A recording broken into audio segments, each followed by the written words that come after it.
कृषि उपज से आत्मनिर्भरता। इन्वेस्टमेंट छोटे शहरों में भी आए, आय को दुगना करने में सक्षम है।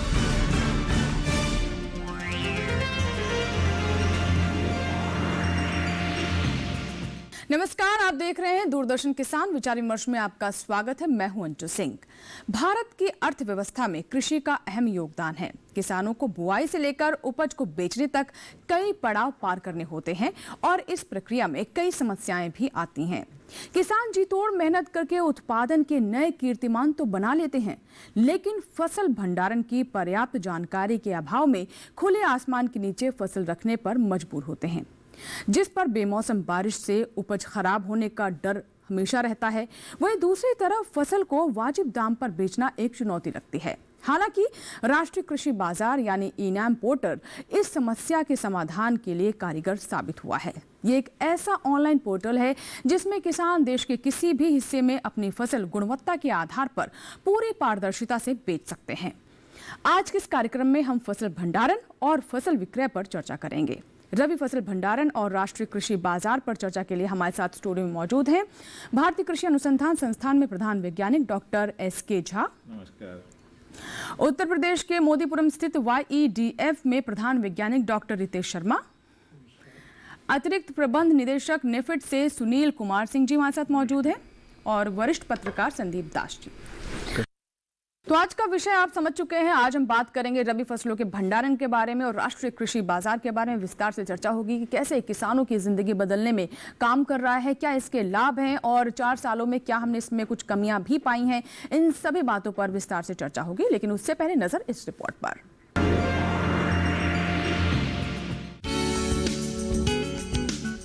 खेतों में इस समय रबी फसलें लहलहा रही हैं। इनमें गेहूं, चना, ज्वार, जौ, मूंग, मक्का और मसूर शामिल हैं। गेहूं में बालियों में दाना भरना शुरू हो गया है, तो यही हाल चने की फसल का भी है। इसके अलावा सरसों की बात करें तो कई हिस्सों में फसल पककर तैयार हो गई है, तो कुछ हिस्सों में फसल तैयार होने वाली है। मार्च के अंतिम सप्ताह से अप्रैल के पहले हफ्ते तक रबी फसलों की कटाई कर ली जाती है। फसल कटाई के बाद किसान के सामने फसल भंडारण की समस्या होती है। 2019-20 के फसल उत्पादन के दूसरे अग्रिम अनुमान पर नजर डालें तो गेहूं 106.21 लाख टन, ज्वार 2.66 लाख टन, मक्का 8.22 लाख टन, जौ 1.88 लाख टन, चना 11.22 लाख टन, मूंग 0.50 लाख टन और मसूर की 1.3 लाख टन का उत्पादन संभावित है। इस हिसाब से 291.95 लाख टन अनाज फसलें, 34.19 लाख टन तिलहन का उत्पादन अनुमानित है, जिनके भंडारण के लिए पर्याप्त जगह की जरूरत होगी। लेकिन भंडार गृहों के पहले से भरे होने के कारण कभी कभी किसानों को असुविधा का सामना करना पड़ता है। वहीं देश में खाद्यान्न भंडारण की बात की जाए तो पिछले कुछ वर्षों में न्यूनतम समर्थन मूल्य तय होने के बाद से उपज की खरीदी बड़ी मात्रा में की जाने लगी है। भंडारण क्षमता से अधिक उपज होने पर अक्सर भंडारण की समस्या सामने आती है। आंकड़ों पर नजर डालें तो 31 मार्च 2019 की स्थिति के अनुसार भारतीय खाद्य निगम में कुल भंडारण क्षमता 388.65 लाख टन थी। वहीं केंद्रीय पूल के स्टॉक के भंडारण के लिए राज्य एजेंसियों के पास 467.03 लाख टन भंडारण क्षमता है। इस तरह कुल भंडारण क्षमता 855.68 लाख टन है। इसके अलावा सरकार सुरक्षित भंडारण के लिए देश भर में निजी उद्यमियों, केंद्रीय और राज्य भंडारण निगमों की सहायता से गोदामों के निर्माण में अग्रसर है। गोदामों के निर्माण के लिए 150.76 लाख टन क्षमता स्वीकृत की गई है। इस अवस्था से पारंपरिक वेयरहाउस की तुलना में चोरी और ढुलाई आदि के दौरान होने वाले नुकसान को कम किया जा सकेगा और हर साल बेमौसम बारिश से होने वाले नुकसान को काफी हद तक घटाया जा सकेगा। तो अभी आपने रिपोर्ट देखी जिसमें हमने आपको बताया कि किस तरीके से भंडारण की सुविधा किसानों तक पहुंचाने के लिए तमाम प्रयास किए जा रहे हैं। बारिश, आंधी, इन तमाम तरह की चीज़ों से कैसे आप अपनी फसलों को सुरक्षित रखें, भंडारण की भूमिका कैसे और महत्वपूर्ण हो जाती है। और जाहिर सी बात है कि अगर किसानों को नुकसान नहीं होगा तो लाभ भी अधिक होगा। इन्हीं बिंदुओं पर आगे बढ़ते हैं और सबसे पहले मैं डॉक्टर झा आपसे जानना चाहूँगी कि जो हम रबी फसलों के भंडारण की बात कर रहे हैं, अक्सर ये होता है कि हमारा पूरा फोकस जो होता है कि उत्पादन को बढ़ाने में लग जाता है, लेकिन जब बात होती है कि बढ़े हुए उत्पादन को कैसे हम सही तरीके से उसका भंडारण करें, क्योंकि रबी का समय है, बहुत महत्वपूर्ण सीजन होता है, तो ऐसे में हमारे किसानों को इस वक्त किन बातों का ध्यान रखने की ज़रूरत है? हम सब ये नित्य रोज़मर्रे के तौर पे पढ़ते हैं या सुनने में आता है विभिन्न माध्यम से कि कटाई उपरांत जो है लॉस जो है हमारी, जो हम उपजा तो करते हैं लेकिन हमारा एक बहुत बड़ा हिस्सा जो है वो लॉस हो जाता है। और उस लॉस में एक प्रमुख बिंदु है भंडारण के दरमियान एक काफ़ी बड़ा लॉस होता है। तो भंडारण एक बहुत ही तकनीकी रूप से करना चाहिए।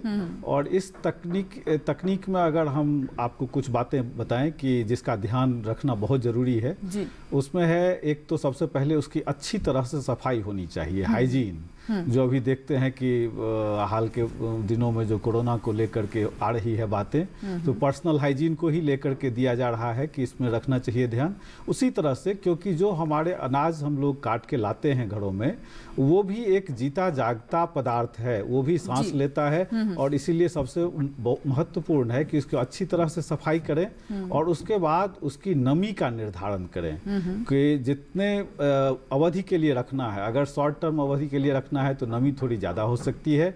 जैसे हम लोग 12 से 13% नमी रिकमेंड करते हैं सीरियल क्रॉप में, पल्स क्रॉप में 10-12% के करीब करते हैं, और अगर तिलहन फसल हो तो उसमें 8-10% नमी का निर्धारण करते हैं। और इस नमी पर ला करके ही हम लोगों को भंडारण करना चाहिए। और एक बार जब भंडारण कर देते हैं, इसका मतलब ये नहीं है कि भंडारण के दरमियान हम लोगों को उसका ध्यान नहीं देना है, क्योंकि उसके दरमियान भी बहुत सारी समस्याएं हो सकती हैं। और इसलिए भंडारण के अवधि में भी हम लोगों को उसकी पूरी अच्छी तरह से निगरानी रखनी चाहिए अगर उसको लंबे अवधि तक रखना है। यानी समय समय पर निरीक्षण करना भी बहुत ज़रूरी है। बस ये ना सोचे कि आपने उसका भंडारण कर दिया और अब छुट्टी निश्चिंत हो गए हैं, बिल्कुल ऐसा नहीं करना है। क्योंकि कहते भी हैं जो फसलें हैं वो किसान की संतान की तरह होती है, वो पाल पोस कर उन्हें बड़ा करता है, लेकिन उसके बाद उसका क्या हश्र है उस पर भी ध्यान देना बहुत ज़रूरी है। मैं डॉक्टर रितेश आपसे जानना चाहूँगी कि अगर रबी फसलों की इस बार की बात करें तो पैदावार को लेकर क्या स्थिति है, खेतों में किस स्थिति में है अभी? देखिए, रबी फसलों की जहाँ तक बात है स्थिति की, तो गेहूं की फसल इस समय काफ़ी अच्छी चल रही है। इस बार बारिश काफ़ी हुई है जिसकी वजह से हमें सिंचाई की आवश्यकता कम पड़ी है। लेकिन अभी लास्ट में आके जिस तरह से बीच बीच में ओले और तेज़ हवा की वजह से कहीं कहीं अभी नुकसान भी है, ख़ास तौर से जो पहले लगी हुई गेहूं की फसल है। चने में भी यदि हम देखा जाए, जो समय से बुवाई की गई है उसमें अच्छी पॉटिंग हुई है, लेकिन जो थोड़ी सी लेट है या मध्यम है उसमें अभी फूल आ रहा है। और जब बारिश जिन क्षेत्रों में तेज़ हो रही है तो वो फूल झड़ने की समस्या आ रही है, जिससे सेटिंग होने में, दाना बनने में थोड़ी सी मुश्किल आएगी, जिससे कि उपज पर विपरीत प्रभाव पड़ सकता है। तो ये कुछ बातें हैं जिसके बारे में अभी हमें डॉक्टर साहब ने बताया। अब मैं डॉक्टर साहब आपसे जानना चाहूँगी कि जैसे कि मैंने कार्यक्रम की शुरुआत में भी कहा और हमने रिपोर्ट में भी दिखाया कि किसान जो है उत्पादन को लेकर जी तोड़ मेहनत करता है और नए कीर्तिमान स्थापित भी कर रहा है। ऐसी बात नहीं है कि जो मेहनत है उसका फल नहीं मिल रहा है, लेकिन आपको लगता है कि कहीं ना कहीं शायद जागरूकता का भी अभाव है कि किस तरीके से भंडारण किया जाए और कौन कौन से नए तरीके हैं, कौन कौन से साइंटिफिक वेज हैं जिन्हें वो अपना सकता है? जहाँ तक स्टोरेज का सवाल है, जो गेहूँ है, गेहूँ को अगर साइंटिफिक स्टोरेज करके रखा जाए तो जो हम साइलोज बोला जाता है, साइलोज टेक्नोलॉजी यहाँ आ चुका है। बहुत सारी जगह साइलोज में रखा जाता है, क्योंकि गेहूँ के साथ थोड़ा इंपॉर्टेंट बात ये बनता है कि गेहूँ को सरकार जो फूड कॉर्पोरेशन ऑफ इंडिया के थ्रू प्रोक्योरमेंट कर लेती है। तो प्रोक्योरमेंट कर लेती है तो उसके लिए भी प्रोक्योरमेंट अभी हम अप्रैल 1 से शुरू होने वाला है ऑफिशियली। तो गेहूँ को ठीक तरह से प्रोक्योरमेंट करके प्रोक्योरमेंट सेंटर तक लाना वो भी किसान का जिम्मेदारी होता है। तो वो जब तक वो उसमें भी आप देखें, जैसे सर ने बताया कि 10% 12% का जो मॉइस्चर कंटेंट होता है, तो अगर ज़्यादा मॉइस्चर कंटेंट है फिर उसको सुखाना पड़ता है, वहाँ मैं मंडियों में देखा हूँ काफ़ी, वहाँ सुखाना पड़ता है। तो ये ध्यान रखने की ज़रूरत है कि उसमें मॉइस्चर कंटेंट कम हो, और उसको, क्योंकि जितना जल्दी प्रोक्योरमेंट करेंगे उतना जल्दी वो उसको मिनिमम सपोर्ट प्राइस और जो प्राइस उनको मिलता है वो मिलेगा। तो किसान को ये समझना चाहिए कि खाली फसल को उगाना और काटना वो खत्म नहीं होता है। जब तक फसल को बेचा नहीं जाता है तब तक उसका रोल खत्म नहीं होता है। और जहाँ तक गेहूं हो गया, रबी की फसल और से ऑयल सीड्स है, पल्सेस है, ये तो बहुत सारे सरकार भी खरीदती है, ऑयल सीड्स नाफेड खरीदता है।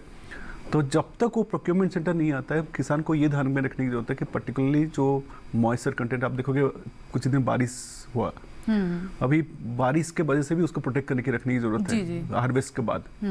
तो ये सब कुछ चीज़ें रखने की जरूरत है टिल वो प्रोक्योरमेंट ना हो जाता है। जी सुनील जी, जैसे कि अभी दास साहब ने कहा भी कि नेफेड भी ख़रीदता है, और क्योंकि अब जल्दी ये समय भी आना होगा अब जब मंडियों में आवक रबी की फसलों की हम बड़े पैमाने पर देखेंगे, तो आप हमारे किसानों को क्या सलाह देना चाहेंगे कि आप अपने स्तर पर कौन कौन सी चूक या फिर किसानों की तरफ हो जाती है भंडारण को लेकर, जहाँ आपको लगता है कि उन्हें सुधार करने की ज़रूरत है ताकि उन्हें उनके माल के साथ वापस ना भेज दिया जाए और भाव भी उनके अनुरूप मिले? क्योंकि अक्सर किसानों की शिकायत ये होती है कि पता नहीं क्या हुआ, हमें दाम सही नहीं मिले और हमारी उपज नहीं खरीदी गई। मैं नेफेड की तरफ से ये बताना चाहूँगा कि अभी आगामी रबी फसल में जो सरसों, चना एवं मसूर, ये 3 प्रमुख फसल हैं जिसकी खरीदी नेफेड अपने सहकारी समितियों के माध्यम से, राज्य स्तरीय सहकारी समिति तथा प्राथमिक सहकारी समितियों के माध्यम से करेगी, उसकी पूर्णतः तैयारी कर ली गई है।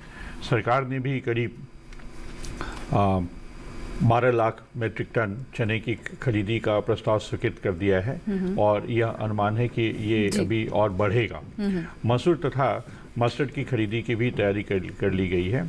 जो प्रदेश इसमें प्रमुखतः इसमें पार्टिसिपेट करेंगे, राजस्थान में हमारी खरीदी होगी, उत्तर प्रदेश में होगी, मध्य प्रदेश में होगी। अभी हमारी खरीदी तुअर की महाराष्ट्र, कर्नाटक, आंध्र प्रदेश, तेलंगाना में चल रही है, और इस मसले पर हमने काफ़ी बैठकें कर ली हैं। किसानों से एक हमें अनुरोध है कि वो जब अपनी किसानी फसल मंडी तक लाएं तो वह एक निश्चित कर लें कि जो हमारे FAQ नॉर्म्स हैं, जैसे मान लीजिए चने का FAQ नॉर्म है, मस्टर्ड का FAQ नॉर्म है, और ये जो नॉर्म बहुत सरल हैं, इसमें केवल थोड़ी बहुत सफाई की ज़रूरत होती है और थोड़ा बहुत आप इसको सुखा करके लाएं जिससे नमी एक सीमित मात्रा में हो। और जैसे डॉक्टर झा ने बताया, क्योंकि ये फसल जब हम खरीदी करते हैं तो बाजार से ले जा करके पैक करके उसको हम वेयर हाउस में रखते हैं, तो इसीलिए यह बहुत ज़रूरी होता है कि वह एक निर्धारित अंश या प्रतिशत से ज़्यादा ना हो, और जो हम फसल किसानों से खरीदें वो बाद में भंडारण के दौरान खराब ना हो। यही सब बातें हम ध्यान में रखते हैं। और जो हमारे FAQ नॉर्म्स हैं वो एगमार्क तथा FSSAI नॉर्म्स से काफ़ी शिथिल हैं। वह इसलिए शिथिल रखे गए हैं ताकि किसानों को ज़्यादा मेहनत ना करनी पड़े और सुचारू रूप से उनकी फसलें हम खरीद पाएँ। जी ठीक है, तो ये कुछ बातें हैं जिनका आप ध्यान ज़रूर रखें इस बार जब आप मंडियों में अपनी उपज लेकर जाएं, जब बेचने जाएं अपनी फसल को, तो उसमें नमी कितनी हो, जो मुझे लगता है सबसे महत्वपूर्ण एक बात है जिसका किसानों को ध्यान रखने की ज़रूरत है। इसके बारे में भी हमें डॉक्टर सुनील जी ने बताया। रितेश जी, मैं अब आपसे जानना चाहूँगी कि हम जानते हैं कि अभी भी भंडारण के क्षेत्र में बहुत कुछ करना बाकी है, और ठीक है सरकार की तरफ से कुछ सुविधाएं हैं, लेकिन बहुत सुदूर इलाके ऐसे हैं जहां पर किसानों की पहुंच में नहीं हो पाते भंडार गृह। तो अपने स्तर पर वो कौन सी चीज़ें हैं जिन्हें वो अपना सकते हैं या भंडारित कर सकते हैं, ताकि ख़ासतौर पर बारिश या फिर अचानक से मौसम में जिस तरह के बदलाव हम देख रहे हैं उससे उनकी फसल को नुकसान ना हो? देखिए, जैसे अभी डॉक्टर झा ने भी बताया कि यदि हमें पहले ये तय करना होता है कितने समय के लिए भंडारण करना है। हमको अपनी फसल तैयार हो गई है और हम देखते हैं कि अभी मार्केट में रेट थोड़ा सा कम है, 10 दिन, 15 दिन, 1 महीना तक मैं देख लेता हूँ, तो उसमें हमें बहुत बड़े इंफ्रास्ट्रक्चर की ज़रूरत नहीं होती, खासतौर से किसानों के लिए, क्योंकि हमारे यहाँ किसान छोटे हैं। तो वो अपने घर में, अधिकतर किसान करते हैं अपने घर में कोई ऐसा स्थान जहाँ पर धूप ना जाती हो, बारिश ना आती हो, पानी ना आए, मतलब कमरे के अंदर रख लेते हैं। लेकिन उससे पहले आवश्यक है कि मॉइस्चर प्रॉपर होना चाहिए, क्योंकि नमी यदि ज़्यादा होगी तो उसमें कीड़ों का अटैक ज़्यादा होगा इसके और बारे में आपकी बता फसल दीजिए खराब कैसे चेक होगी। करें इस चीज़ को? देखिए, नमी का बड़ा आसान सा तरीका है। किसान बहुत समय से खेती करते आ रहे हैं और उनके पास मॉइस्चर मीटर नहीं है। जब आप जैसे गेहूं की बात करते हैं तो गेहूं को जब लेते हैं और दांत के नीचे जब दबाते हैं, यदि कट की आवाज़ आ रही है एकदम से, तो वो किसान अपने आप जानते हैं, बता देंगे कि हाँ अब ये सूख गया है। और हल्का सा दब रहा है तो समझिए कि उसमें अभी मॉइस्चर है, उसको धूप में सुखाने की आवश्यकता है। इसके बाद जब हम रखते हैं तो कोशिश ये की जाए कि उसको प्लास्टिक के बैगों में ना रखा जाए, जूट के बोरों में रखा जाए या ढेर बना के कमरों में। अधिकतर गांव में आप जाएंगे, जब फसल कट के आती है तो सबके घरों में 1 कमरा 2 कमरे तो फसल के लिए ही रह जाते हैं और उसमें पूरा ढेर बना के रखते हैं। लेकिन वहाँ वायु का संचार अवश्य हो, यानी कि ऐसा ना हो कि पूरा कमरा बंद है, उसमें कोई जंगले, खिड़की, इस तरह की चीज़ें होनी चाहिए जिससे उनको भी प्रॉपर एयर मिल सके। और थोड़े दिन के लिए जब आप भंडारण करते हैं तो इस तरह से करते हैं। कई बार यदि आपको थोड़ा सा ज़्यादा दिन रखना है तो उनको स्टैक लगा सकते हैं, यानी कि आप जूट की बोरियों में भर के और फिर नीचे कोशिश करें कि कोई लकड़ी की आप लगा लें नीचे, जिससे कि जो आपकी नीचे बोरियां हैं वो सीधे नमी के संपर्क में ना रहें, क्योंकि यदि ऐसे रहेंगी तो उसमें मॉइस्चर बढ़ेगा और वो आपकी फसल को नुकसान कर सकता है। बहुत तरह के एफ्लाटॉक्सिन्स वगैरह डेवलप हो जाते हैं जो आपको फिर उचित मूल्य प्राप्त नहीं हो पाता। जी रितेश जी, जैसे कि आपने अभी यहाँ पर कहा कि प्लास्टिक की जो बोरियां हैं उनका इस्तेमाल ना करें, इसके पीछे कोई ख़ास वजह है? क्योंकि हम ये भी देखते हैं कि जब कटाई का समय आता है तो किसानों के पास जूट की बोरियां नहीं होती हैं, कई बार बहुत हम मार्केट में कमी भी देखते हैं इसकी, तो इसके पीछे वजह क्या है और क्या कोई इसका विकल्प भी है? हाँ, नहीं, इसका कारण बिल्कुल स्पष्ट है, क्योंकि अभी सभी लोगों ने यहाँ बताया कि नमी सबसे प्रमुख कारक है आपके स्टोरेज में। और जब हम प्लास्टिक के कट्टों में यदि थोड़ा सा भी मॉइस्चर ज़्यादा है तो वो एयर टाइट हो जाता है। एयर टाइट हो जाता है तो उसका ड्राई नहीं होना है, बल्कि उसमें जो अंदर नमी है वो अपना काम करेगी और उस फसल की गुणवत्ता को ख़राब करेगी।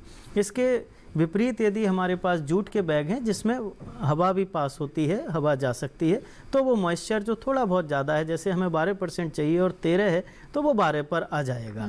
यदि आपके पास नहीं है तो आप गांव में जैसे बिन होते हैं छोटे छोटे, उन बिन्स में रख सकते हैं, आप ड्रम में रख सकते हैं, आप कमरे में फैला के रख सकते हैं उसको, कोई उसमें दिक्कत नहीं। जी डॉक्टर झा, अब मैं आपसे जानना चाहूँगी कि भंडारण की कौन कौन सी अहम प्रक्रिया हैं या फिर कौन कौन से स्टेप्स है, चरण हैं जिन्हें हमारे किसानों को पार करना चाहिए, जिनको वो एक तरीके से चेक लिस्ट जो अपने पास रखें? जी, सफाई पहली बात।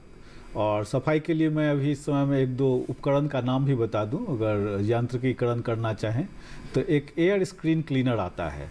एयर स्क्रीन क्लीनर रखें तो लगभग समझिए कि 90% तो सफाई ज़रूर से हो जाएगी। और उसके अतिरिक्त एक स्पेसिफिक ग्रेविटी सेपरेटर रखें तो लगभग सफाई हो जाएगी। ये जो आपने एयर स्क्रीन क्लीनर के बारे में बताया, थोड़ा इसके बारे में विस्तार से बताइए। एयर स्क्रीन क्लीनर जिसमें 2 चीज़ें होती है, एक हवा लगाने की होती है, जैसे आप देखते होंगे गांव में किसान पहले क्या करता था, हवा चल रही है तो ऊपर से गिराता था, तो जो ये कम ये के होते थे टर्मिनल वेलोसिटी के जो चीज़ें हैं, हल्की चीज़ें हैं, वो दूर चली जाती थी और दाने वहीं गिरते थे। तो वही काम करता है एयर जो है उसमें। और स्क्रीन मतलब छन्नी है कि छान देता है उसको। तो 2 स्क्रीन लगती है, एक स्कैल्पर, एक को डिडस्टर कहते हैं, जिसमें दोनों तरह के जो छोटे साइज़ के भी हैं और बड़े साइज़ के भी जो हैं वो इम्प्योरिटीज़ वो निकल जाते हैं। तो ये इस तरह से, और एक स्पेसिफिक ग्रेविटी सेपरेटर आती है, ये दोनों अगर रखें तो समझिए कि सफाई का पूरा काम हो जाएगा। उसके बाद नमी का है कि नमी में जैसा बताया कि हम लोग हार्वेस्ट जो है सो हाई मॉइस्चर पे करते हैं, क्योंकि अगर लो मॉइस्चर पे हार्वेस्ट करेंगे तो दाना खेत में गिर जाएगा। जी। उसको बचाने के लिए हम लोग ऊपर मॉइस्चर पे उसको हार्वेस्ट करते हैं। इसलिए उस समय में ये बहुत ज़रूरी होता है कि हम लोग उसको फिर से सुखा दें, और सुखा करके स्टोरेज मॉइस्चर जो मैंने बताया है सीरियल पल्सेस और ऑयलसीड के लिए अलग अलग हैं, वहाँ तक सुखा दें। और सुखाने के बाद अब 2 विधि है भंडारण की, या तो बैग में भर करके बैग का स्टैक बनाएं, या फिर हम लोग जैसे पुराने कोठी थे जो अनाज कोठी वगैरह होते थे, बहुत तरह के स्ट्रक्चर, या अब नए में आ गए हैं जो हमारे साथी ने बताया है कि साइलो का या बिन्स का, मेटलिक बिन्स का सिस्टम आ गया है, इसमें जमा करते हैं, तो उसको बैग और बल्क स्टोरेज सिस्टम कहते हैं जी। अब बैग में भी देखिए बहुत सारी बदलाव आए हैं। जैसे हम लोग पहले रखते थे जूट के बैग में, फिर प्लास्टिक बैग में एक समस्या ये आई कि उसको स्टैक करने में थोड़ी समस्या आती है, तो उसमें लाइनिंग की गई, और अब एक हर्मेटिक बैग आने लगा है बाजार में, और अभी हमने रिसर्च भी किया है अपने संस्थान में इस पे। अगर उस बैग में कीड़ा लगा भी है, अगर उस बैग में आप रख देंगे तो कीड़ा मर जाता है। हर्मेटिक बैग आपने बताया। हर्मेटिक बैग जी, ये क्या है, कैसे बनता ये है, कहाँ से हर्मेटिक बैग जो है ये बाजार में अब उपलब्ध है, बहुत सारी कंपनियां इसको लेकर के आई हैं, और इसका एक बहुत बड़ा हम लोगों ने रिसर्च के तौर पे भी देखा है, अपने लैब में भी देखा है कि अगर कीड़ा लगा भी है तो वो कीड़ा मर जाता है उसके अंदर जी।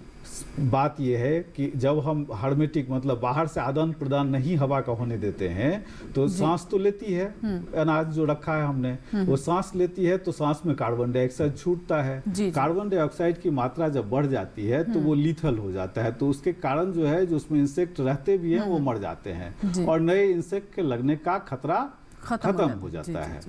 तो ये एक बहुत अच्छा इसका परिणाम हुआ है। यही दिक्कत हम लोग और यही चीज़ हम लोग देखते हैं कि जो साइलो स्टोरेज है या बिन स्टोरेज है, उसमें हम लोगों का ये रिपोर्ट ये है जो अनुसंधान के तौर पे पाया गया है कि लॉस इर्रिस्पेक्टिव ऑफ ईयर बहुत कम होता है। बैग स्टोरेज, बैग भंडारण में क्या होता है कि आपको जैसा हमारे रितेश जी साथी ने भी बताया है कि उसमें क्या ध्यान रखना चाहिए स्टैकिंग में। सबसे नीचे में एक डनेज रखते हैं, या वो तो प्लास्टिक का हो सकता है या लकड़ी का हो सकता है, क्योंकि जमीन से एक कटाव कर देना है कि जमीन से नमी बैग तक नहीं आनी चाहिए, और उसके बाद स्टैक में रखना चाहिए, क्योंकि एक के ऊपर एक बैग लगा करके उसके भी विधि है, साइंटिफिक विधि है, उसी के हिसाब से रखना चाहिए। क्योंकि अगर कीड़ा लग जाता है, मैंने बताया जैसे भंडारण कर दिए, इसका मतलब ऐसा नहीं कि वो सालों भर सुरक्षित रहेगा। उसके बाद भी अगर कहीं हमने पाया कि कीड़ा लग गया है तो उस समय में उसका जो उचित निदान है वो करना होगा। तो अगर स्टैक में लगा हुआ है तो वो निदान आसानी से कर सकते हैं। अगर बल्क स्टोरेज है तो उसमें हम वो अच्छी सुविधा, एरेशन की सुविधा, आजकल जो नए बिन्स या साइलोज बन रहे हैं उसमें एरेशन का सिस्टम होता है कि जब कभी हमको लगा कि अंदर में टेम्परेचर बढ़ गया है या मॉइस्चर बढ़ गया है तो हम बाहर से हवा उसमें लगा देते हैं, तो उसमें जो है टेम्परेचर यूनिफॉर्म हो जाता है, मॉइस्चर यूनिफॉर्म हो जाता है, और अगर लगा कि अंदर कीड़ा लग गया है तो हम उसी में एक एल्युमिनियम फॉस्फाइड का टैबलेट लग करके फ्यूमिगेशन भी कर देते हैं, तो सारा उसका मृत्यु हो जाता है। तो हम उसके मतलब ये प्रिकॉशन रखना है, ये प्रिकॉशन है, तो लंबी अवधि तक हम इसका निधानी आयु बढ़ा सकते हैं। जी बिल्कुल। तो कैसे आप अपनी फसल को सुरक्षित रख सकते हैं, और कई फसलें ऐसी हैं जो कि हमारे किसान रोक कर रखना चाहते हैं, यानी मंडियों में जब भाव अधिक हो तब वो बेचें। कई बार ये होता है कि छोटी अवधि के लिए आप अपनी फसल को रखते हैं, तो उसी के अनुसार ही अपनी आप योजना बनाएं कि भंडारण का सही तरीका क्या होगा, ताकि आपकी फसल की जो सेहत है वो ना बिगड़े, आपकी जो ग्रेन्स हैं, जो अनाज है वो ख़राब ना हो, कीड़ा ना लगे, नमी अधिक ना हो, ताकि बाजार में भाव आपको अच्छा मिले। फिलहाल इसी के साथ ही वक्त हुआ एक छोटे से ब्रेक का। ब्रेक के बाद विचार विमर्श में फिर होंगे हाजिर, कहीं मत जाइएगा। आज का विषय है रबी फसलों के भंडारण के बारे में बता रहे हैं, और साथ ही राष्ट्रीय कृषि बाजार पर भी हम चर्चा करेंगे।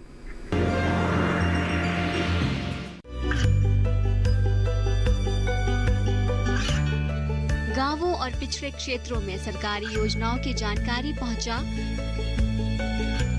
देश में कौशल और क्षमता विकास कर ग्रामीणों को सामाजिक बदलाव और विकास से जोड़ने की दूरदर्शन किसान की पहल चौपाल चर्चा देखें सोमवार से शुक्रवार सुबह 9 बजे। ब्रेक के बाद एक बार फिर आपका स्वागत है। आप देख रहे हैं विचार विमर्श और आज हम बात कर रहे हैं रबी फसल भंडारण और राष्ट्रीय कृषि बाजार के बारे में। मेहमानों से हम लगातार बातचीत कर रहे हैं और ब्रेक से पहले हमने काफ़ी विस्तार से जाना कि किस तरीके से रबी फसलों का भंडारण किया जाए, हमारे देश में भंडारण की किस तरह की सुविधा है और कौन कौन से तरीके हैं जिससे हमारे किसान अपने फसलों का भंडारण कर सकते हैं, चाहे वो छोटी अवधि की बात हो, लंबी अवधि की बात हो और ख़ासतौर पर फसलों के अनुसार, यानी गेहूँ का भंडारण कैसे हो, चने का भंडारण कैसे हो, इन सभी बारे में हमने ब्रेक से पहले काफ़ी विस्तार से चर्चा की। और अब चर्चा को आगे बढ़ाते हैं और आज का जो हमारा दूसरा विषय यानी राष्ट्रीय कृषि बाजार, इस पर बात करते हैं। उससे पहले नजर इस रिपोर्ट पर। राष्ट्रीय कृषि बाजार यानी ई-नाम कृषि विपणन में एक अभिनव पहल है। 14 अप्रैल 2016 को 21 मंडियों के साथ प्रधानमंत्री श्री नरेंद्र मोदी जी द्वारा ई-नाम की शुरुआत की गई थी। ई-नाम की शुरुआत अनेक बाजारों और खरीदारों तक किसानों की डिजिटल पहुंच बढ़ाने और व्यापार के लेन देन में पारदर्शिता लाने के लिए की गई थी, जिससे बाजार मूल्य निर्धारित करने की प्रक्रिया में सुधार लाया जा सके, गुणवत्ता के अनुरूप मूल्य की प्रस्तुति की जा सके और कृषि उपज के लिए एक राष्ट्र एक बाजार यानी वन नेशन वन मार्केट की अवधारणा विकसित हो सके। इस बार के बजट में 1000 और मंडियों को पारदर्शिता और प्रतिस्पर्धा लाने के लिए ई-नाम के साथ एकीकृत किए जाने की बात कही गई है। इससे मंडियों को और मजबूती मिलेगी। ई-नाम के माध्यम से लगभग 1,68,000 करोड़ किसानों को पंजीकृत किया जा चुका है और 1.14 लाख करोड़ रुपए कीमत का व्यापार किया गया। फसल का सही भाव न मिलना किसानों की प्रमुख समस्याओं में से एक है। यही समस्या उनकी आय बढ़ाने में बड़ी रुकावट भी बनती है। वाजिब दाम न मिलने के पीछे दो बड़ी वजहें मानी जा सकती हैं। एक बिचौलियों का जंजाल और दूसरे किसानों की पहुंच से मंडियों का दूर होना। राष्ट्रीय कृषि बाजार यानी ई-नाम किसानों की इन दोनों ही समस्याओं का निवारण करता है। पहले किसान नजदीकी मंडी में अपनी फसल लेकर पहुंचते थे। वहां जो भाव मिल गया उसी पर फसल बेचनी पड़ती थी, लेकिन ई-नाम ने किसानों की इस मजबूरी को खत्म कर दिया है। अब किसान घर बैठे ही फसल का भाव जान सकते हैं। दाम सही मिले तो फसल बेच सकते हैं, नहीं तो अगला ग्राहक ढूंढ सकते हैं। राष्ट्रीय कृषि बाजार पर फसल बेचना भी बहुत आसान है। बस ई-नाम पोर्टल पर पंजीकरण कराएं और जिस मंडी में चाहें माल बेचें। ताज़ा आंकड़ों को देखें तो 1.55 लाख व्यापारियों ने ई-नाम प्लेटफॉर्म पर पंजीकरण किया। ऑनलाइन और पारदर्शी बोली प्रणाली किसानों को ई-नाम प्लेटफॉर्म पर तेजी से व्यापार करने के लिए प्रोत्साहित कर रही है। इस मंच में किसानों को सीधे भुगतान करने की व्यवस्था है। राष्ट्रीय कृषि बाजार पर किसान उत्पादक संगठन भी अपना पंजीकरण कराकर फसलें बेच सकते हैं। ई-नाम भंडारण सुविधा भी उपलब्ध करा रहा है। जो भी फसलें आप बेचेंगे उनकी गुणवत्ता जरूर जांची जाएगी। यानी ई-नाम किसानों को बिचौलियों के जंजाल से मुक्ति दिलाने में कामयाब साबित हो रहा है। तो अभी आपने रिपोर्ट देखी ई-नाम के ऊपर, जिसमें हमने आपको बताया कि किस तरीके से इसके माध्यम से किसानों को भंडारण की सुविधा भी मुहैया कराने की कोशिश की जा रही है। इस दिशा में भी काम किया जा रहा है और साथ ही किसानों की फसल की गुणवत्ता को जांचने परखने के भी तमाम उपाय किए जा रहे हैं। इसके लिए भी व्यवस्था है। संदीप जी से जानना चाहूँगी, संदीप जी, ई-नाम की जो शुरुआत हुई है वो कह सकते हैं कि एक नए दौर का बाजार है आज के ज़माने का, जहां हम सब कुछ एक सिर्फ क्लिक से मोबाइल पर पूरी दुनिया चल रही है। हमारे किसान इसके लिए कितने तैयार थे तब, और इन 4 सालों में आपको क्या लगता है कि वो कितना व्यवहारिक इसे पा सके हैं, कितना इससे जुड़ सके हैं? देखिए, एक चीज़ आपको क्लियर करने की ज़रूरत है कि किसान को हम लोग सोचते हैं कि वो मार्केटिंग भी करेगा अपना प्रोड्यूस। तो एक किसान का काम है प्रोड्यूस करना, स्टोर करना। मार्केटिंग एक अलग चीज़ होता है। बट भारत में ये देखा गया कि मार्केटिंग जो चैनल जो एपीएमसी के थ्रू कंट्रोल थे, एग्रीकल्चर प्रोड्यूस मार्केट कमेटी जो है, करीब भारत में बहुत सारे एपीएमसीज है। तो ई-नाम उसमें क्या होता था कि किसान जो है वो अपना जो एरिया का एपीएमसी में वही सामान ले जाता था बेचने के लिए। जब से ई-नाम आया है तो कोशिश ये है, जो ई-नाम का, देखिए ई-नाम का 2-3 एलिमेंट्री स्टेप्स है बेसिकली। पहला चीज़ है कि एसेइंग फैसिलिटी। पहले एपीएमसी वगैरह में एसेइंग फैसिलिटी इतना होता नहीं था, तो ई-नाम के आने के बाद एसेइंग फैसिलिटी, प्रोसेसिंग फैसिलिटी, वो सब मतलब grading, basically grading of the commodity वो पहले नहीं होता था, वो हो चुका है। बट जो ई-नाम का सबसे बड़ा चैलेंज है कि पहले तो जो मल्टीपल मंडी फीस लगता था वो इनाम के आने से कम हो गया कि हरियाणा गवर्नमेंट में, हरियाणा में अगर कोई ट्रेडर है तो एक स्टेट में एक ही बार मंडी उसको लाइसेंस लेना पड़ेगा। इनाम का जो लास्ट स्टेज है कि कोई भी बायर्स है वो अगर केरला में बैठा हुआ है वो हरियाणा में कैसे खरीद सकता है, इनाम का जो लास्ट फाइनल स्टेज है। तो ये सब चैलेंजेस है। अभी तक वो क्या हुआ है, जो ट्रेडिंग हो रहा है इनाम में वो इंट्रास्टेट हो रहा है, मतलब हरियाणा के बीच में ही हो रहा है। इंट्रास्टेट जब नेक्स्ट स्टेप आएगा तो अभी 585 मंडी जुड़ा हुआ है, कभी कभी 116 कमोडिटीज इन लोग उसमें जाते हैं। उसमें पेरिसेबल कमोडिटी बहुत कम है, जो पेरिसेबल में सबसे ज़्यादा फ्लक्चुएशन है प्राइस। तो वो सब चीज़ काफ़ी चैलेंजेस आगे हैं, बट एक स्ट्रॉन्ग फाउंडेशन रखा गया है। बट इतना इजी नहीं होगा इनाम को, कि आगे का 10 साल बहुत क्रिटिकल है जी, कि intrastate movement of commodity easy हो जाए जी, वो तब भी सफलता मानी जाएगी इनाम का पूरा। साहब, मैं आपसे समझना चाहूँगी, जैसे पहले भी मैं आपसे क्वेश्चन किया था, जो भंडारण की हम बात कर रहे हैं, हमने पहले सेगमेंट में समझाया किसानों को कि अभी रबी फसलों की जो आवक है वो होगी मंडियों में, तो ऐसे में भंडारण किस तरीके से करें। लेकिन ई नैम से अगर इसको हम जोड़ कर देखें तो ई नैम के माध्यम से किस तरीके से वो भंडारण की सुविधा अपने लिए ले सकते हैं, इसके लिए क्या कदम उन्हें उठाने होंगे और कौन कौन सी खास बातें इससे जुड़ी हुई?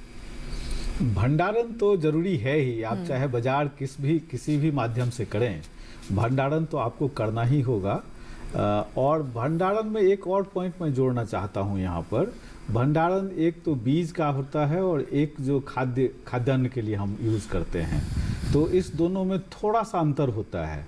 जब हम बीज के लिए भंडारण करते हैं तो ये सुनिश्चित करना होता है कि बीज की विगर और वायबिलिटी मेंटेन रहे, तो उसमें स्टैक की हाइट कम रखी होती है। जब उसको सुखाते हैं तो उसको कम तापमान पे सुखाना चाहिए, नहीं तो विगर वायबिलिटी बहुत ही ख़राब हो जाती है। और उसको जब हैंडलिंग करते हैं तो बहुत ही जेंटल हैंडलिंग की ज़रूरत पड़ती है, मतलब जैसे सुखा रहे हैं तो छन्नी की जो स्पीड हो कम हो, तो इस तरह से। और जब भंडारण में हम स्टैकिंग करने जाते हैं तो कम हाइट तक स्टैक करें, तभी उसकी विगर वायबिलिटी मेंटेन रहेगी। जी। और एक और, हमने नमी के साथ साथ तापमान पे भी ध्यान देना कि कम तापमान पे ही भंडारण हो, क्योंकि जितने भी उसको खराब करने वाली शक्तियां हैं वो ऊंचे तापमान पे, जैसे कि देखिए ज़्यादा तापमान होगा तो वहाँ कीट का जो रिप्रोडक्शन रेट है काफ़ी बढ़ जाता है। अगर एक कीड़ा गया तो तुरंत बहुत ज़्यादा कीड़ा हो जाएगा। तो ये सब चीज़ों का कि लो टेम्परेचर पे होगा तो उनका रिप्रोडक्शन कैपेसिटी लिमिटेड रहेगा, ये ध्यान रखना है। और भंडारण में हम एक और बात देखिए कि जितनी तेज गति से सांस लेगा उतना ही उसका क्षय होगा, क्योंकि क्षय में जो रेस्पिरेशन है उसमें उसका कार्बोहाइड्रेट यूज होता है और वो फिर नमी और कार्बन डाइऑक्साइड में परिवर्तन हो जाता है। तो और उसके साथ साथ जो उसमें न्यूट्रिटिव वैल्यू है वो भी कम होती है। सो न्यूट्रिशन को भी अगर बनाए रखना है तो उचित भंडारण, अच्छी तरह से भंडारण, और उसके बाद फिर बेचने में हमको सुविधा, जब भी 2 महीने 4 महीने 6 महीने या साल भर के बाद बेचें, तो जब भी अगर भंडारण क्षमता मेरे पास है तो मैं उसे अपने हिसाब से बाजार में बेच सकता हूँ, ज़्यादा दाम पे बेच सकता हूँ। या अब तो कॉन्सेप्ट ये आ रहा है कि अगर हम किसान अगर उसका सेकेंडरी प्रोसेसिंग कर ले कि गेहूं ना बेच करके अगर गेहूं का आटा बेचे या और भी कोई उत्पाद बेचे, तो उससे उसकी जो आमदनी है और भी कई गुना बढ़ सकती है। जी रितेश जी, मैं आपसे समझना चाहूँगी कि जो हम ई नैम के बारे में बात कर रहे हैं और ये हम कह रहे हैं कि इससे बिचौलियों की भूमिका खत्म हो जाएगी, किसान सीधे बार्गेन कर सकता है, ये भी उसके पास ताकत आएगी, सही भाव मिलेंगे और अपने प्रदेश से बाहर भी बेच सके, इन तमाम सुविधाओं को इसमें शामिल किया गया है। यानी एक पूरी तरीके से जो अभी तक मंडियों का स्ट्रक्चर होता था उससे ये बिल्कुल अलग है। आपसे मैं समझना चाहूँगी कि क्या किसी खास जीन्स को लेकर अभी ज़्यादा आपको असर दिख रहा है ई नैम में, या फिर ज़्यादा किसानों की तरफ से उत्साह है, और जीन्सों के कारोबार में किस तरह का आप बदलाव देख रहे हैं ई नैम के माध्यम से? देखिए, जैसे अभी जी ने बताया कि 150 से ज़्यादा जीन्स हमारी इस पर रजिस्टर्ड हैं, लेकिन यदि आप थोड़ा सा डीपली देखेंगे तो जो हमारी सीरियल्स हैं उनमें सबसे ज़्यादा व्यापार इसमें हो रहा है। ई नाम आखिर है क्यों, समस्या कहाँ है? क्योंकि आप देखिए सरकार का पूरा फोकस था कि किसानों की आय हम कैसे बढ़ाएं, चाहे वो 2003 में एपीएमसी आया हो, जिससे कि पहले क्योंकि कहीं भी किसानों को अपना माल बेचना पड़ता था, कोई इस तरह का सिस्टम नहीं था, तो एपीएमसी आया। लेकिन एपीएमसी में भी ये देखा गया कि इसमें भी थोड़ा राजनीतिक भी थोड़ा दबंग लोगों का ज़्यादा वो है, और किसान अब भी ऐसा लगता है कि जब मंडी में आ गया तो कोई भी रेट मिले उसे बेचना पड़ता है। तो इनकम को हम कैसे बढ़ाएं, उसके लिए एक ही तरीका है कि मार्केट प्रॉपर हो। मार्केट प्रॉपर का मतलब है कि किसान को जो भी उपज उसने तैयार की है उसका उचित मूल्य मिले। क्योंकि आज की तारीख में यदि हम अपने देश को देखें तो ये गर्व की बात है, इतना बड़ा देश होते हुए, इतनी जनसंख्या वाला देश होते हुए उत्पादन की समस्या कहीं नहीं। यहाँ किसानों ने भी बहुत मेहनत की है, निश्चित रूप से वैज्ञानिकों का भी बहुत बड़ा योगदान है। तो उत्पादन तो हमने ले लिया, अब ई नाम एक ऐसा प्लेटफॉर्म दिया गया है किसानों को कि वो अपने घर में बैठा है। वहीं से पहले तो वो ये तय करे कि मुझे जाना कहाँ है। तो जो ये इलेक्ट्रॉनिक है पूरा, आप मोबाइल के ऊपर देख सकते हो कि आसपास के 100 किलोमीटर या पूरे इंडिया में किस मंडी में उसके पास जो भी उत्पाद है, जो भी जीन्स है, उसका रेट क्या चल रहा है। क्योंकि कई बार होता है कि आप बिना देखे ले गए और वहाँ जो भी रेट है वो आपको बेचना पड़ेगा। तो पहले तो आप सेलेक्ट कर लेते हैं कि मुझे किस मंडी में ठीक रेट चल रहा है, वहाँ जाना है। दूसरी बात यह है कि जैसा आपका प्रोडक्ट है उस हिसाब से ऐसा दाम मिले जो पारदर्शी तरीके से हो, मतलब उसकी बिक्री पारदर्शी तरीके से हो और दाम भी उसको सही तरीके से मिलके सीधे उसके खाते में आ जाए। ये सारी व्यवस्थाएं इस ई नाम में की गई हैं। तो ऐसा लगता है कि ई नाम किसान थोड़ा सा, मुझे लगता है यहाँ पर सरकार को और थोड़ा ज़्यादा काम करने की आवश्यकता है, बताने की आवश्यकता है, प्रचार प्रसार की आवश्यकता है। जिस तरह से लगातार मंडियां इससे जुड़ती जा रही हैं, इंफ्रास्ट्रक्चर निश्चित रूप से एक चैलेंज है। क्योंकि हम देखें इसमें जब गेट पर अपना उत्पाद लेके किसान पहुंचेगा तो उसी समय पर उसकी एंट्री हो जाएगी, बल्कि वो पहले से अपने को रजिस्टर कर सकता है अपने गाँव में बैठ कर भी। और FPO के माध्यम से तो अब आपको मंडी भी आने की आवश्यकता नहीं है। बचत हुई, यानी कुल मिला हाँ, समय की भी बचत होगी। उसके बाद जो भी आपका प्रोड्यूस है उसकी ग्रेडिंग एक तरीके से वहाँ हो जाती है कि हाँ इसकी क्वालिटी ये है। अभी क्या है, जिस मंडी में गए वहाँ पर जितने खरीदार हैं वही आपकी बोली लगा रहे हैं। लेकिन ई नाम के पोर्टल से आप देखें कि पूरे स्टेट में, और बल्कि अब तो इंटर स्टेट भी शुरू हो गया है, कहीं कहीं शुरुआत भी हुई है, सारे लोग ये देख सकते हैं कि इस मंडी में ये माल इसका आया है और इसकी ये क्वालिटी है, तो मैं क्या रेट लगाऊं। मतलब एक साथ बहुत सारे ग्राहक किसान को मिलते हैं, और जो ग्राहक हैं जैसे मिलर हैं, एक्सपोर्टर हैं, उनको भी ये देखना है। जैसे हरियाणा में उसको कुछ चाहिए और वो चीज़ हरियाणा की मंडियों में नहीं है, तो वो बैठ के ये देख सकता है कि हाँ ये इस मंडी में है, तो उसको भी अच्छा माल मिल सकता है और रेट निश्चित रूप से बढ़िया मिलेगा ही। जी संदीप जी, मैं अब आपसे समझना चाहूँगी, जैसा कि अभी हमें रितेश जी ने बताया कि जो अभी तक व्यवस्था थी या फिर अभी भी चल रही है वो, कि मंडी में किसान गया और अपनी उपज लेकर गया, उसे जो बोली लग रही उसी के अनुसार ही अपनी उपज को बेचना पड़ता था। ये एक उसकी मजबूरी थी, या फिर कहें कि ऐसी ही कुछ व्यवस्था है। लेकिन अगर हम ई नाम की बात करें तो ये हमारी जो पारंपरिक मंडियां हैं उससे किस तरह से अलग है। ठीक है, हमने मोबाइल से या कंप्यूटर से हमने मंडी सिलेक्ट कर ली या फिर बायर सिलेक्ट कर लिया, और हमारी उपज जो है उसके बारे में भी हमने रजिस्टर कर दिया कि ये जीन्स है जिसे हमें बेचना है। लेकिन किस तरह से ये व्यवहारिक है, सिस्टम क्या है इसका, किस तरीके से प्रैक्टिकली कैसे ये काम करता है? सिस्टम पहले क्या होता था, मंडी में जो पैरामीटर्स होते थे, एसाइंग फैसिलिटी और जो ग्रेडिंग फैसिलिटी, वो कोई डिफाइंड नहीं था। आप कभी भी अभी आज़ादपुर मंडी में जाओगे तो कभी भी कोई ट्रेडिंग होता है कमोडिटी का, वो ट्रेडर के बीच में उनको पता है कि कौन सा ये क्वालिटी का है, ये बी क्वालिटी का है, वो सी क्वालिटी का है। तो ये जो इनाम होने के बाद एक स्ट्रक्चर आ गया कि ये ट्रेडिंग, ये हमारे पैरामीटर्स है कोई प्रोड्यूस का, टमाटो का ये क्वालिटी है, पोटैटो का ये क्वालिटी है। तो वो एक बड़ा सा डिफाइंड हो गया कि गाइडलाइन से लोगों को बस जान, फार्मर्स को भी ये इन्फॉर्मेशन ये पहुंच गया कि ये गाइडलाइंस है, ये क्वालिटी है, ये ग्रेडिंग है। तो जब तक ग्रेडिंग स्ट्रांग नहीं होगा तब तक फार्मर्स को उचित रेम्यूनरेशन मिलने का प्रॉब्लम है। क्योंकि पहले अभी भी क्या होता है कि जब अच्छा क्वालिटी का एक प्राइस मिल जाता है, थोड़ा सा उसके थोड़ा कम क्वालिटी का एक दूसरा कम प्राइस मिलता है। ग्रेडिंग होने से क्या होता है, आपको स्ट्रक्चर मिलता है, आपका इतना ऐसा ग्रेड है। तो इनाम वो फैसिलिटेट किया कि ग्रेडिंग ऑफ द कमोडिटी। ठीक है। और दूसरा चीज़ कमोडिटी की जो इन्फॉर्मेशन अबाउट प्राइस, इनाम वो भी प्राइस दिया कि ये मंडी में इतना प्राइस चल रहा है ये कमोडिटी का, तो उसमें भी किसान को जानकारी मिला। हालांकि हमारे पास आगमार्क है, हमारे पास बहुत सारे अदर इन्फॉर्मेशन सोर्स है। तो पहले के APMC में क्या होता था कि सब कुछ उसी के दायरे में रहता था, उस एपीएमसी में सारी ट्रेडिंग वही हो रहा है। तो ये इनाम कुछ चीजें यानी कह सकते हैं ये और फोकस हो गया, स्पेसिफिक हो गया है, जो कि स्पेसिफिक हो गया। एंड किसान जो ग्रेडिंग में हमेशा बोलता रहा हूँ, ग्रेडिंग कॉन्सेप्ट ग्रेजुअली आ रहा है, इनाम फैसिलिटेट कर रहा है कि ग्रेडिंग में और उसको फार्मर्स को भी इनपुट मिल रहा है कि अब मैं ए ग्रेड का क्वालिटी बनाऊंगा तो मुझे इतना प्राइस मिलने वाला है। जी। तो इसमें मैं 2-3 पॉइंट और ऐड करना चाहूँगा। यदि आप एक टिपिकल मंडी में जाएं और जब आप ऑक्शन में देखें, ये मैंने बहुत प्रैक्टिकल तरीके से देखा रहा है कि जब उस ऑक्शन में कुछ लोग पार्टिसिपेट करते हैं तो उनकी भाषाएं ऐसी होती हैं जो कुछ न कह करके भी बहुत कुछ कहती हैं और जो उसको किसान समझ नहीं पाता। मतलब एक तरीके से बाजार को मैनिपुलेट करने की कोशिश। अब आप कहीं कहीं मंडियों में एक जाएं और एक प्रथा थी कि रुमाल के अंदर उंगली पकड़ करके रोड की रेट आपको फिक्स कर दिया जाता है।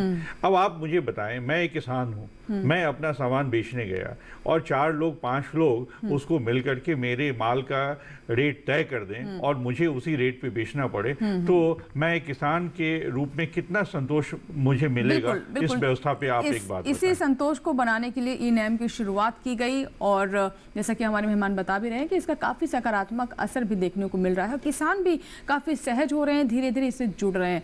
फिलहाल वक्त एक छोटे से ब्रेक का, लेकिन ब्रेक के बाद जब वापस आएंगे तो हम बात करेंगे कि ई-नैम के माध्यम से किसानों को किस तरीके से भुगतान होता है, क्या सही तरीका है, क्या उन्हें सही समय पर पैसा मिल पाता है नहीं, और इस व्यवस्था में किस तरह के बदलाव या बेहतर कदम और उठाने की जरूरत है। इस छोटे से ब्रेक के बाद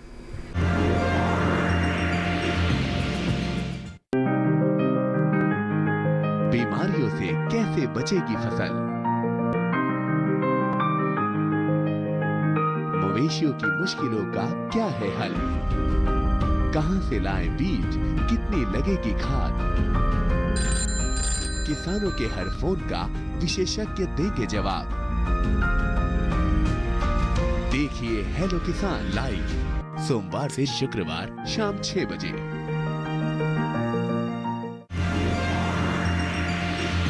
ब्रेक के बाद विचार विमर्श में एक बार फिर आपका स्वागत है और आज विचार विमर्श में हम बात कर रहे हैं रबी फसल भंडारण के बारे में और राष्ट्रीय कृषि बाजार के बारे में। ब्रेक से पहले हमने जानने की कोशिश की कि किस तरीके से ई-नैम ने 4 सालों में हमारे किसानों के जीवन में बदलाव दिखाए हैं, कैसे इसे और सहज बनाया जा रहा है और किसान कैसे और अधिक मात्रा में अपनी उपज को इसके माध्यम से बेच सके। इन सभी बातों पर हमने बहुत अच्छे से विस्तार से चर्चा की और अब चर्चा को आगे बढ़ाते हैं। दास साहब, मैं आपसे समझना चाहूंगी कि एक जो भुगतान की बात हमने कही ब्रेक से पहले और हमें सुनील जी ने बताया कि किस तरीके से बाजार जो है वो बिल्कुल जो बिचौलिए मैनिपुलेट करने की कोशिश करते हैं और किसान मजबूर हो जाता है कि जो उसकी उपज का दाम फिक्स कर दिया गया उसी पर ही उसे बेचना पड़ता था। ई-नैम के माध्यम से इसको लेकर किस तरह का बदलाव दिख रहा है या कितना सहज हुआ है और भुगतान किस तरीके से उन्हें होता है? बेसिकली देखिए, मैं नहीं बोला कि वो बाजार में ट्रेडर्स जो थे वो पहले जनरली कैश पेमेंट चलता था और ये इनाम आने के बाद क्योंकि आप रजिस्टर्ड होते हो कि अगर एक किसान 10 क्विंटल गेहूँ आज लेकर आया तो उसके रजिस्ट्रेशन और जो परचेजर है तो पूरा जब ऑनलाइन और ट्रांसपेरेंट हो जाता है तो अभी डायरेक्ट पेमेंट बैंक से हो रहा है। मोस्ट ऑफ द पेमेंट्स अब मंडी में देखोगे आप बैंक के थ्रू हो रहा है, तो उसमें होने से ट्रांसपेरेंसी होता है तो किसान को ही पता लगता है इतना पैसा मुझे मिल गया है। और जब किसान सामान लेकर आता है मंडी में लेकर आता है उसको मिल जाता है कि मुझे 10 क्विंटल लाया, मैं इतना पैसे का मुझे मिलने वाला है, तो वो उसका डायरेक्टली खाता में ट्रांसफर हो जाता है। पहले के ज़माने में क्या होता था कि जो 10 क्विंटल का होता था तो वो फिर ट्रेडर्स वो अपना पुराना जो उसका उसमें को लोन लिया होगा ट्रेडर से उसको काट कूट के फिर उसको पेमेंट करते थे। तो इसमें बहुत ट्रांसपेरेंसी इंश्योर किया कि किसान को पता है कि इतना पैसा मुझे अकाउंट में आने वाला है, तो ये ट्रांसपेरेंसी सबसे बड़ा चीज़ है और डायरेक्ट पेमेंट सबका शुरू हो गया है। ऑल्दो अभी भी कैश सिस्टम चल रहा है। देख रहे हैं कि ज्यादातर योजनाओं में यही कोशिश की जा रही है कि सीधा खाते में पैसा जो है किसानों के जाए, बीच में कहीं लीकेज ना हो। सुनील जी, अब आपसे मैं समझना चाहूंगी क्योंकि बहुत सारे किसान हमारे कार्यक्रम से जुड़ते हैं और बहुत सारी नई नई जानकारियां इसीलिए हम अपने कार्यक्रम के माध्यम से किसानों तक पहुंचाते हैं ताकि वो उसका उचित इस्तेमाल कर सके। हमारा मकसद ही यही रहता है कि किसानों के जीवन में बदलाव आए। जो किसान अभी तक ई-नैम से अवगत नहीं थे, जिन्हें इसके बारे में जानकारी नहीं थी, आशा करते हैं कि उन्हें काफ़ी कुछ आज पता चल गया होगा और वो अगर इससे जुड़ना चाहते हैं तो पहला कदम क्या है, किस तरीके से वो अपना पंजीकरण करें, कहाँ से शुरुआत करें? मेरा इसमें एक व्यक्तिगत सुझाव है। इस सुझाव से कुछ लोग असहमत भी हैं, यहाँ पे मिस्टर दास भी हैं, शायद उस सुझाव से असहमत हैं। पिछले 3 सालों में आपने देखा होगा कि नाफेड ने समर्थन मूल्य योजना के तहत करीब 1 करोड़ 30 लाख मेट्रिक टन तिलहन एवं दलहन समर्थन मूल्य योजना में हमने खरीदी की। इन सब का भुगतान हम बैंक के माध्यम से किसानों के अकाउंट में करते हैं और ये सारे उत्पाद हम एक एसई के माध्यम से इसको मंडी में खरीदते हैं। तो मेरा ये मानना है कि जो किसान अभी तक ई नाम की सुविधाएं नहीं ले पाए हैं जी। और समर्थन मूल्य योजनाओं में अपनी बिक्री करते हैं, तो यदि 585 मंडियां जो जुड़ चुकी हैं, 421 मंडियां जो जुड़ने वाली हैं, एफपीओस जो 915 जो इस पोर्टल पे आ चुके हैं, तो क्या हम ये समर्थन मूल्य योजनाएं इन माध्यम से यदि हम लागू करते हैं तो इसमें सबसे बड़ी सुविधा ये मिलेगी कि जो बुनियादी तौर पर जो फैसिलिटीज़ हमें स्ट्रेंथन करनी है, चाहे वो बैंकिंग की फैसिलिटी हो, बैंकिंग इंटीग्रेशन की फैसिलिटी हो, या एसई की फैसिलिटी हो, ट्रांसपोर्टेशन की फैसिलिटी हो, पैकिंग की फैसिलिटी हो, वेयर हाउसिंग की फैसिलिटी हो, इसको हम स्ट्रेंथन कर लेंगे। लेकिन कुछ लोगों का ये मानना है कि समर्थन मूल्य योजना में क्योंकि कीमत फिक्स रहता है इसीलिए इसमें प्राइस डिस्कवरी नहीं हो रही है। मेरा मानना उल्टा है। यदि ऑक्शन हो रहा है, क्योंकि हमारा जो स्कीम है वो बाजार हस्तक्षेप करना है और एमएसपी मुहैया कराना है किसानों को। यदि ऑक्शन में, यदि प्रैक्टिकल ऑक्शन में यदि कोई व्यापारी एमएसपी नहीं दे रहा है तो स्वतः हम उसको खरीद रहे हैं, तो इसका मतलब ये है कि हम तो उस मार्केट को एमएसपी लेवल पे ले जा रहे हैं। जब तो यदि हम एमएसपी लेवल पे ले जा रहे हैं तो इससे अच्छा प्रैक्टिकल तो हो ही नहीं सकता कि आप एमएसपी ऑपरेशंस को इन 585 तथा जितने भी आगे जुड़ने वाले हैं एपीओ में कंपल्सरी कर दें। और एक प्रैक्टिकल के नाते किसान, संस्थाएं, सुविधाएं एवं मंडियां अपने आप को एक लैब की तरह टेस्ट कर पाएंगी और हम बिना किसी ये बहुत अच्छा पॉइंट आपने रखा कि लैब की तरह टेस्ट कर पाएंगी और कितनी सफलता मिली ये भी वो माप सकेंगे अगर किसान इससे आसान्वित हो जाएंगे और अपने और भी उत्पाद जो समर्थन मूल्य योजना में नहीं है साथ साथ ला करके, क्योंकि मान लीजिए मैं किसी माध्यम से इसको प्रैक्टिकल करके खुश हूं तो मैं दूसरी भी उत्पाद उस माध्यम से बेचूंगा। जी बिल्कुल। चलिए मेरा अगला सवाल दास जी से है। आपसे मैं समझना चाहूंगी, अभी जैसे सुनील जी ने जो बातें कही उससे ये समझ आता है कि कुछ अभी भी बदलाव करने की जरूरत है और बेहतर करने की जरूरत है। आपकी तरफ से क्या सुझाव होंगे कि जो ई नाम है, राष्ट्रीय कृषि बाजार है, उसमें किस तरह के सुझाव आप देना चाहेंगे? दो मेजर चैलेंजेस ये है कि पूरा जो flows of agriculture commodities from एक स्टेट से दूसरा स्टेट वो खत्म मतलब होना चाहिए। अभी तक हो नहीं पा रहा है क्योंकि इंटरस्टेट लाइसेंसिंग वो सब मुद्दा वो तो ग्रेजुअली जैसे जैसे आगे बढ़ेंगे वो हो जाएगा ग्रेजुअली। जब वो इनाम का तभी हम पूरा लाभ ले सकते हैं जब कहीं भी कहीं का फार्मर मतलब कोई हरियाणा का फार्मर आसाम में जाकर बेच सके, आसाम का फार्मर कर्नाटक में बेच सके बायर से, तो वो जो इवेंचुअली इनाम का सक्सेस रहेगा। और सबसे बड़ा चीज़ होगा कि पेरिसेबल कमोडिटीज में जैसे अभी तो लोग फ्रूट्स एंड वेजिटेबल्स में जिसमें सबसे ज़्यादा उतार चढ़ाव होता है प्राइस का, उसके लिए स्टोरेज फैसिलिटी वो सब चीज़ होता है, वो सब सरकार ने भी बजट में अनाउंस भी किया गया, वेयर हाउस रिसिक वगैरह वो सब है।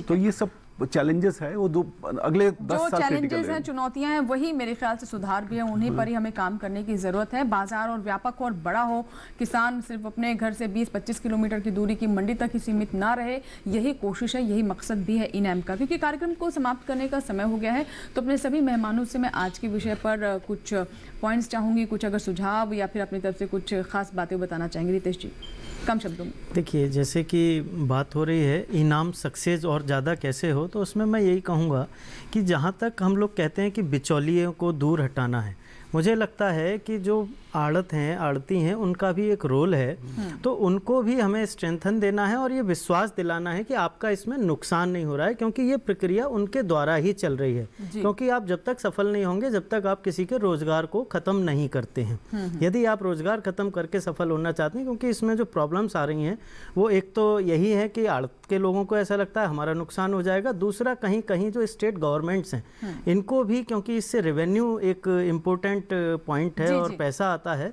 तो उस ओर भी उन्हें लगता है कि इसकी भी भरपाई कहीं से करने की बात होनी चाहिए। रोजगार और इससे बढ़े सृजन हो, ये कोशिश है। और जो हम बिचौलियों की बात करें, एक विलेन की तरह कहीं ना कहीं हम सोचने लगते हैं, तो ऐसा नहीं है। उनकी भी भूमिका बहुत महत्वपूर्ण है, लेकिन वो भूमिका पारदर्शी हो, शायद उसकी तरफ आप इशारा कर रहे हैं। सुनील जी, आपसे मैं जानना चाहूंगी कि कार्यक्रम समाप्त होने वाला है, तो बहुत कम शब्दों में देखिए, इसमें मैं तो सबसे एक इम्पॉर्टेंट पॉइंट ये उठाना चाहूँगा कि जीएसटी लागू करने के लिए भी हमें सेंटर, स्टेट, ट्रेडर्स, इन सब से काफ़ी ज़्यादा रेसिस्टेंस हुआ।